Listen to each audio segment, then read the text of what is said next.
Concerns are growing in the United States over outbreaks of bird flu, with the Biden administration ramping up spending to address the virus, which has now spread to humans and cows. While the US Centers for Disease Control and Prevention say the public health risk remains low, they are monitoring the situation closely. Well, here in Australia, the bird flu strain impacting poultry in parts of New South Wales and Victoria is different to the strain impacting other parts of the world. Let's speak now to Professor Raina McIntyre, the head of the biosecurity program at the Kirby Institute. Good morning to you, Raina. How alarming is the situation in the US with bird flu spreading to dairy cows and also to humans in some cases as well? To me, it's very alarming. We haven't seen anything like this since this particular strain of bird flu, H5N1, started causing outbreaks, which was, more than 25 years ago. It's really escalated in the last 4 years in an unprecedented fashion, and it's a pandemic in birds. And in many more species of birds than ever before. There's now wild birds in Antarctica that are infected. It's now the migration season for those birds to come to Australia. So we are on high alert for introduction of that virus into Australia, which remains the only continent free of the virus at the moment. Most of those infected in the US most of the people had high exposure to animals. How does this virus spread to humans, and what's the impact on humans?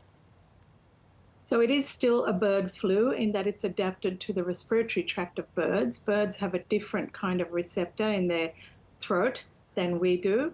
But what we're worried about is a mutation where it adapts to become easily attached to the human respiratory tract, and that's the point at which it will become a pandemic. And there's now many, many more opportunities for that to happen because it's so widespread in farms, in poultry, in cows, not just in the Americas, but also in Europe, which the two hotspots in the world now are Europe and the Americas.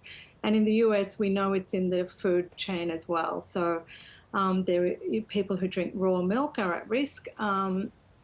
Pasteurized milk, you can detect fragments of the virus in about 30% of samples of milk off the supermarket shelves in the US, depending on which study you look at. But if it's pasteurized milk, it should be safe to drink. But unpasteurized raw milk is definitely a risk. And there's also domestic pets getting infected, like cats. And so there's many more ways in which human viruses and this bird virus can mix together to create that mutation that we are so worried about. Now, the strain detected in countries like the US is different to the strain here in Australia. How does it differ?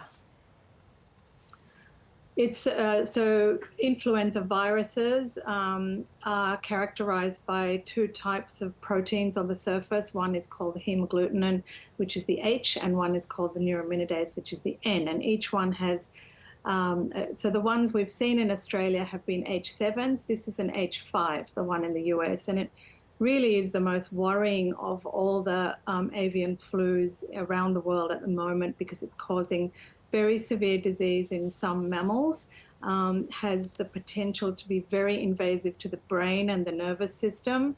And we're seeing that in domestic cats, for example, that get infected, that they are severely affected.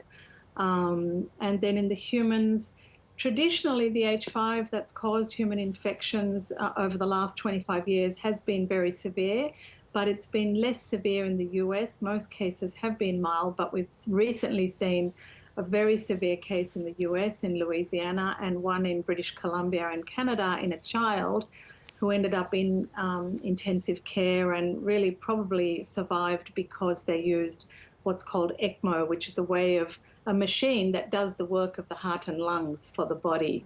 And without that, she may not have survived. Raina McIntyre, we thank you so much for joining us this morning. We really appreciate your time. It's a pleasure.